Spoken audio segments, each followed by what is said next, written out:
Hello everyone, and welcome back. Welcome to the series on MATLAB programming, where we're going to go through all the fundamentals and also some of the more intermediate and advanced technical skills that are associated to the MATLAB programming language.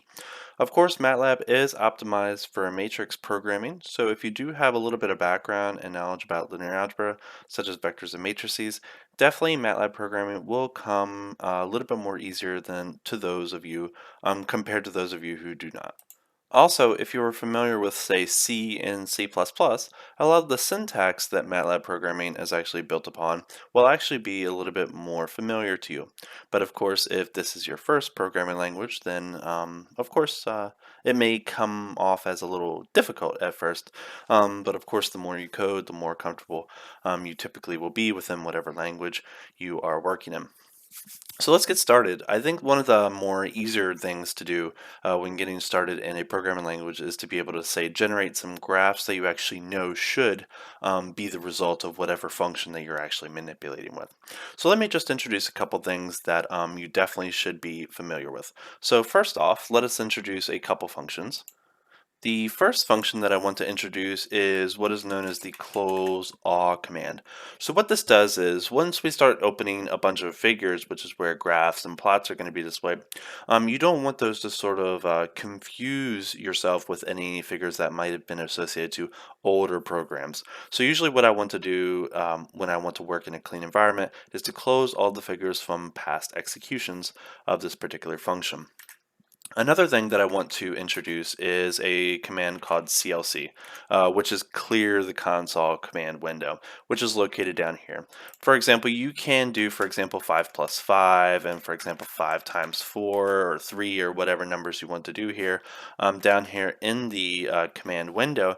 But let us assume that you do not want to see all of these things down here. So what you can do is you can CLC, and that will clear everything there. And when we are writing scripts, usually we do not want to have anything in our command window so it doesn't confuse us when it comes to displaying a bunch of different types of information.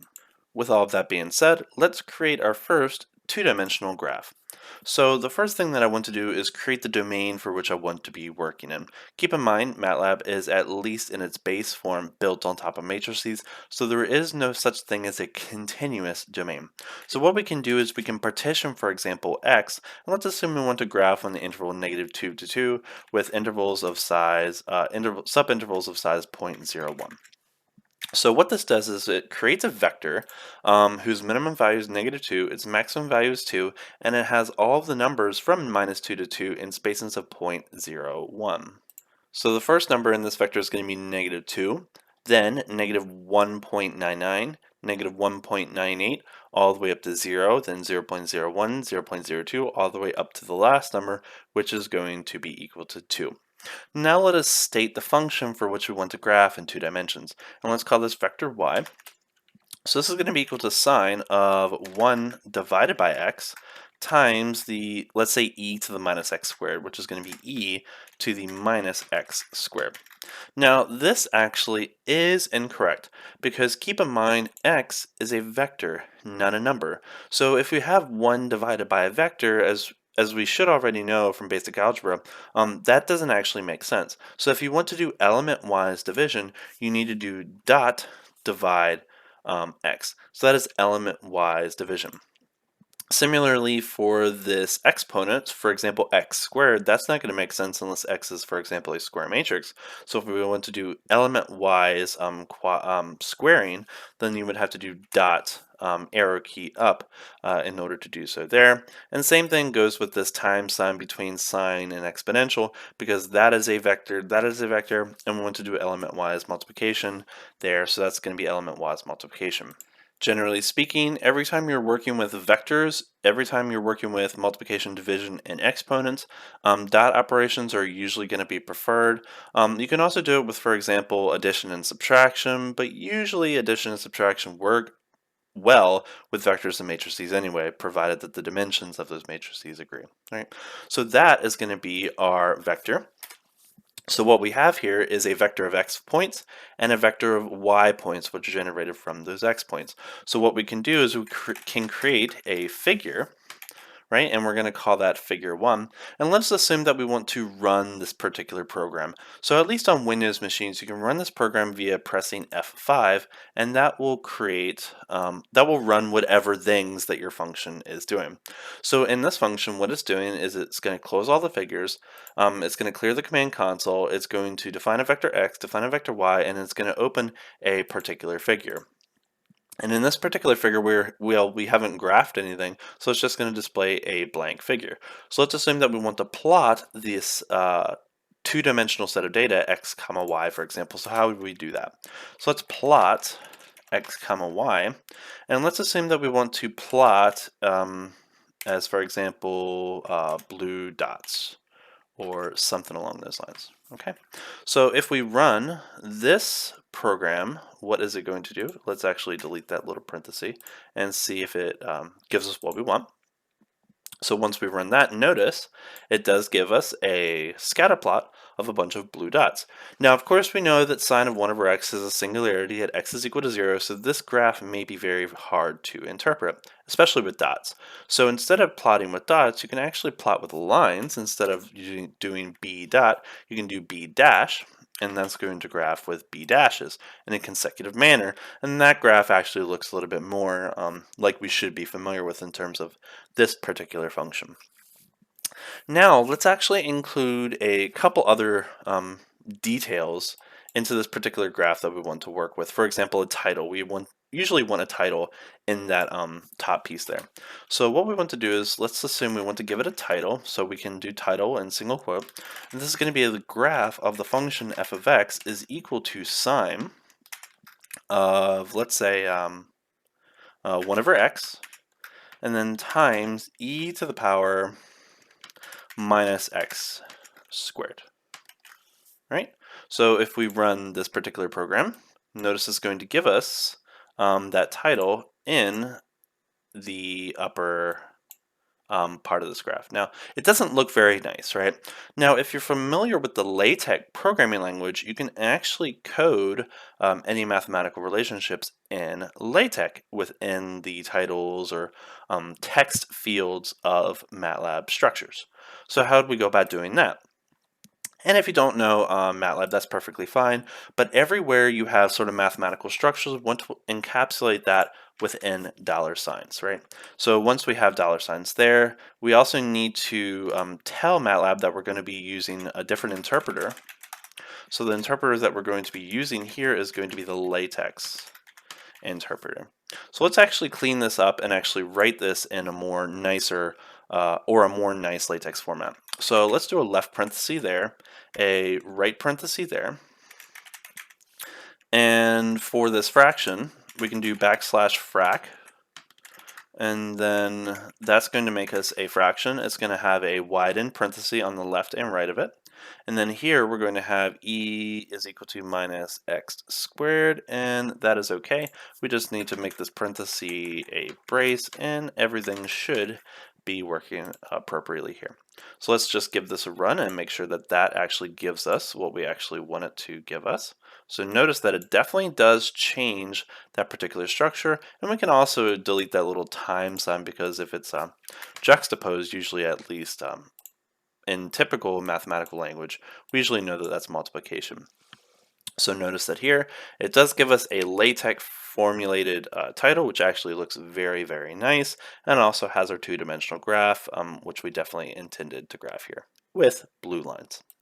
Now that we have a basic working understanding of two-dimensional graphing in MATLAB, now let us shift up to three-dimensional graphs. Also, if you have a lot of code here, it's sometimes very useful to include some comments of what you're doing here. For example, all of this code here would be 2D graphing in MATLAB. So let's actually do some three-dimensional graphing in MATLAB as well. So let's assume that we're graphing across a two-dimensional domain, and let's call that two-dimensional domain XX, which is going to range from -10 to 10 with space in the 0.1. Let's also do the same for y. So yy is equal to -10, 0.1 to 10. Now, if your x and your y are equal to each other, you could actually define y to be equal to xx here, but generally speaking, you can graph on a non-square grid, you can graph on a rectangular grid or something complex if you want to. Now, this is a vector, so if I want us to do sort of a mesh grid cross product between these two vectors to sort of get a rectangular grid, there's a function in MATLAB called mesh grid, which is going to return two-dimensional vectors x and y, and you can create that grid via the function mesh grid with xx and yy. So this x and this y is going to be all of the pairings of xx and yy for which you want to substitute in some function, say f of xy. So now let us define the function z for which we want to plot in terms of its surface in 3D. So let's plot x squared plus, or let's do x squared minus y squared to get some hyperbolic graphs going. Then minus 10 times the sine of x times y plus 1 divided by x times y. Right? So there's a nice little three-dimensional surface, right? So what do we have going on here? So remember, I'm using dot products for powers here, dot products for powers there. I'm not using dot times here because 10 is a scalar and sine xy is a vector, so I don't need a dot there, but you can always put it there just to be safe. We have dot multiplication there, dot division there, and dot multiplication there. And since we're dividing by the product of x, y, that means y is equal to 0, x is equal to 0, i.e. the x and y axis are going to be singularities with respect to this function z. So you'll actually see how MATLAB handles singularities there. So let's also assume that we don't want to overwrite the figure that's going to be popping up with figure 1. Let's open a figure 2 at this particular graph. Also keep in mind that the compiler that MATLAB uses starts at the top of the function and works its way down. So it's not going to see figure 2 until after it actually does all this figure 1 stuff. So figure 2 and how to plot in 3 dimensions, at least one of the ways is via the surf command. So we can do surf x, y, z. And keep in mind, x, y need to be the mesh gridded versions of x, x, and y, y, and z is going to be the output of that mesh grid x, y. So that's going to generate the surface that we want, and let's assume that we want to give it a title, sort of like we did for our two-dimensional graph. So we're going to do title, and this is going to be the surface of, and then $sign fxy is equal to x squared minus y squared minus 10, and then backslash sign makes the sign look a little bit more normal, xy, and then plus frac 1 in brace, that's the top, and then the bottom is just going to be xy, close $sign. All right, and again, this is going to be an interpreter. So let's tell it which interpreter we're using. Interpreter latex, or LaTeX as some people say. All right, so if everything is working appropriately, it should be graphing our three-dimensional surface. So let's give this a run. So notice that that is our nice little surface. I think it's nice looking anyway. Right, and it has our title in the top, and it has our three-dimensional surface here. Now, if you want to sort of pan it to the left and right, or sort of rotate in 3D, you definitely can via the little options that come here. Now, these options may differ depending on the version of MATLAB that you're using. At least the version I'm working with now, at least, which is up to date at this present time, sort of has this toolbar that sort of appears in the top right corner. So that is our hyperbolic 3D surface that has singularities across the x-axis and the y-axis. So that's pretty much why it has those little cuts or it sort of cuts our surface into 4 simply connected regions, which is actually pretty nice. But that is how you can graph 3-dimensional surfaces and also 2-dimensional curves in the MATLAB programming language. The last exercise that I want to go through is sort of a combination of a bunch of little things. For example, how to graph inequalities, in particular intersections of linear inequalities, or they could be nonlinear inequalities if they really want to be, which usually correspond to feasible regions of linear programs, in case you encounter that, for example, in an optimization class or a pre-calculus class or what have you. So what I want to do is just close off our previous figures, and let's start off a new chunk of code. So this is going to be dedicated to graphing feasible regions of 2D linear programs. All right. So let's assume that the possible x values that you could have, say, at least in terms of the graphing window, are, say, from -1 to 10. So let's go from -1 to 10. And let's also do a mesh grid as we did before. So a mesh grid of R and R, right? So that's going to create a square. You could do different X's and different Y's if you want to, sort of like we did there. But here, since they're equal to each other, I just called both of them R. So usually with linear programs, you usually have some constraints that you're usually using typically to optimize some objective function, which we're not going to get into today. But let's assume that we're working with the constraints. Constraint 1 is going to be equal to, say, 3x plus 6y is less than or equal to 37. So notice that this is a logical statement. So either C1 is true or C1 is false at all of these little XY points in our particular mesh grid. So C2 is going to be a constraint 2. So we want 5 times x plus 5 times y to be less than 42. Let's assume our third constraint is that x must be greater than or equal to 0. And constraint number 4 is going to be that y is greater than or equal to 0, which is typical constraints for a linear program, but you can, in a sense, make them whatever you want. And also, let's start off by defining f to be our feasible region, and let's define it or initialize the space in our memory to be a vector of lengths r with a bunch of zeros in it. Now, I have a matrix full of zeros, a two-dimensional matrix full of zeros, right? So what I want to do is I want to color all of the values in F a different color if they satisfy all 4 of these constraints. So in MATLAB, that's actually very, very easy to do.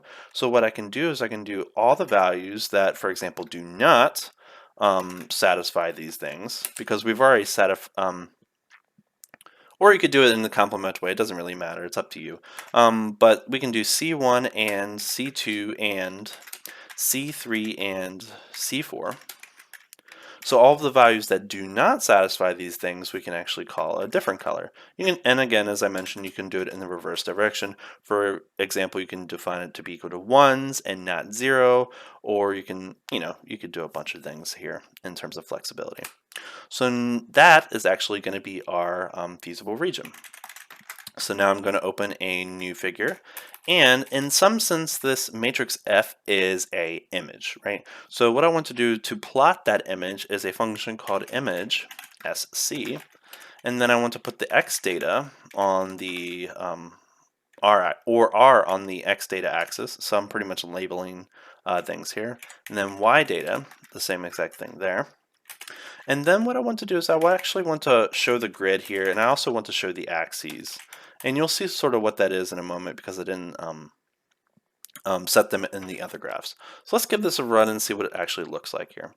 All right, so notice that that is our feasible region. There's our other graphs from before, which we don't really want. So let's just move them out of the way. But this is our feasible region. Now notice that for the image sc function, it actually reverses the vertical axis. Instead of being 0 at the top, it defines 0, 0 to be the top corner or the top left corner of the image. There's many reasons why this is actually the convention, but that's more of an image processing discussion, which we won't have today. So in order to fix that, what we can do is once that image is displayed, so figure 3 is going to be the last one to pop up, so we're going to set the get current axes, or the GCA, the y direction, we want it to be the normal y direction. So once we actually run that particular command, that will reverse our y-axis to be the upward direction. Also, you can change the color map to other things. For example, we can do color map, for example, winter, to change the colors around a bit. I mean, of course, these colors are not very beautiful, but that gives you some things to sort of play around with. Now, if you want to change the colors, what you can do is sort of go up here and play around in all of the options. Where are we at? In the color map option of edit, it actually gives you a bunch of little options to sort of play around with respect to colors. So after a couple seconds, it does come up with the color bar that's actually current. And if you want to sort of edit this particular color bar, you can actually go in here and specify the colors that you want at each of these boundaries.